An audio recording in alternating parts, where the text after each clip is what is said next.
નિકોલ વિસ્તારમાં ગોપાલ ચોકમાં જ્યારે છેલ્લા 1 વર્ષથી પાણીનો પ્રલય એટલે કે ગટરના પાણીનો પ્રલય બેખોફ થયો હોય થયો હોય ને જ્યાં પણ જો પાણી ગટરનું ગંદુ પાણી એક બાજુ કોર્પોરેશન સ્વચ્છતાને લઈને મોટા બણગા ફૂંકતું હોય, પણ જો આ સ્થિતિ જોવે તો ખરેખર ખ્યાલ આવે કે ખરેખર પરિસ્થિતિ શું છે. તો ત્યાંને લઈને ઘણા સ્થાનિકો ભેગા થયા છે, વિરોધ દર્શાવ્યો છે, પણ આ વિરોધ પણ એક જાતનો કોક ગયેલો છે, કેમ કે આવા ઘણા ટાઈમથી આવો વિરોધ દર્શાવે છે પણ કોઈ પણ જાતનો અહીંયા નિકાલ કરવામાં નથી આવ્યો. ત્યારે આપણી સાથે વિશેષ જોડાયા છે જે બીજેપી જોડે સાથે સંકળાયેલા છે, તેમજ અહીંયાના વિશેષ કાર્યકર્તા છે. નરસિંહભાઈ, જણાવો આ પાણીના લીધે કેટલી પડે છે તકલીફ અને અહીંયા જે સ્કૂલે આવતા બાળકોને કેવી રીતની પડી રહી છે તકલીફ? મારું નામ છે નરસિંહભાઈ. આ વિસ્તારમાં 10 થી 20 વર્ષ સુધી જે ગટર લાઈન પાણી લાઈનનો હજી નિકાલ થયો નથી, પણ છેલ્લા 6 મહિનાથી તમે દરરોજ 10-12 વાગે એટલે પાણી આ બહાર આવે, 10-12 વાગે પાણી આવે. તો હવે તો મીડિયાએ કંટાળી ગયું છે, કેટલી વાર આ મીડિયા બતાવે. પણ મારું એ કહેવું છે, અહીંયા 2 સ્કૂલો આવી છે. આ સ્કૂલોમાં નાના બાળકો પહેલા ધોરણથી 12 ધોરણના છે, રઘુવીર સ્કૂલ છે, ધરતી સ્કૂલ છે. તેમજ અહીંયા ગટરનો મોટો પ્લાન્ટ છે. અહીંથી ગોપાલ ચોકથી લઈને કેનલ સુધી 71 ગટરના ઢાંકણા છે. અને આ રોડ ઉપર કેટલો વાયરમેન છે ખબર છે. મારે તો એન્જિનને કેવું છે, નાક છે કે નહીં એને ધારાસભ્ય લેટર પર લખી આપે, આ વિસ્તારના કોર્પોરેટર કમિશનરને મળે, તો કમિશનરને નાક નથી અને એન્જિનને નાખે.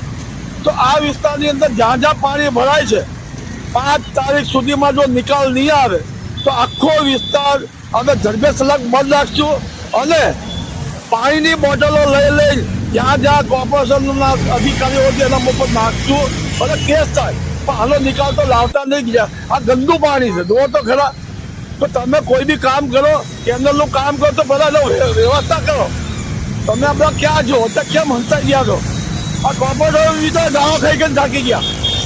મારી સમક્ષ 4 કોર્પોરેટર કમિશનર પાસે બેઠા હતા અને આ લેટર આપ્યો, ધારાસભ્ય આપ્યો, છતાં જો ભારતીય જનતા પાર્ટીના કોર્પોરેટરો હોય કે ધારાસભ્ય હોય, અમારા જેવા નેતા હોય, એનું કાંઈ ના આવતું હોય તો આ તમામ એન્જિનિયર અધિકારીઓ કોર્પોરેશનના તમામ લોકોને ઘર ભેગી ના કરી નાખો. નકર અમે તમને હવે ઘર ભેગી ના કરશું. પણ આવું તો ઘણા ટાઈમથી ચાલી રહ્યું છે, તો એ શું અધિકારીઓને આ બાબતે ધ્યાન નહીં હોય? બધું ધ્યાન છે, હપ્તા ખાવ એમાં ધ્યાન છે, ગેરકાયદેસર લારીઓ ગલ્લા બલ્લા છે બધું ખરા પીણા થાય છે, પૈસા ક્યાં મળે ત્યાં. પણ પ્રાથમિક સમસ્યા, નાના છોકરા અત્યારે લગનગાળો ચાલતો હોય, લોકોને પાણીમાં ચાલવું પડે, રિક્ષા ના ચાલતી હોય, 4 વ્હીલ ચાલતું ના હોય. આ તો સાહેબ દરરોજ 11 વાગે 12 વાગે એટલે પાણી આવે તો સાહેબ અમારે રહેવું ક્યાં? આજે તમે વિચાર કરો, આ વિસ્તારની અંદર અને આ રોડ ઉપર 50,000 સવારથી સાંજ સુધી વાહન વ્યવહાર લોકો આવતા હોય અને આજે અઠવાડિયાથી નહીં 6 મહિનાથી આ તકલીફ છે. તો મહેરબાની કરી 72 કલાક આ લોકોને આપું છું અને આમ 5 તારીખ સુધીમાં કોઈ નિકાલ નહીં આવે તો પૂર્વ વિસ્તારની તમામ સોસાયટીના ચેરમેન સેક્રેટરી અમે 5,000માંથી રેલી કાઢશું અને બધાના હાથમાં એક બોટલ પાણી, ગંદુ પાણી હશે અને આપ લોકોના ઘરમાં નાખવાના છે. અરે આ એક બાજુ તો આપણે સ્વચ્છતા સંરક્ષણ ને સ્વચ્છતાની ઝુંબેશ ઉપાડવામાં આવે છે, તેની સામે વિરોધાભાસ દેખાવામાં આવે, એ બાબતે શું? પણ હવે સત્તાના મારે તો એવું ના કહેવાય, પણ કોઈ ધારાસભ્ય કે કોર્પોરેટર ઉપડતું જ નથી, અમારે જે આગેવાનું ઉપડતું નથી. તો અમે તો હવે તો શું કરવાનું? કાયદો હાથમાં ના લેવાય કે સત્તા અમારી છે ભારતીય જનતા પાર્ટી. પણ મહેરબાની કરે એન્જિનિયર વાળા, ગેરેજ લાઈન વાળા, તમારે જે કરો. આ 72 કલાકમાં ચાલુ નહીં થાય. આમ તો લગ્ન ગાળો છે એટલે હું બોલતો નથી, પણ 5 તારીખ પછી આ વિસ્તાર ધર્મેશલક બંધ થવાની જવાબદારી મારી છે.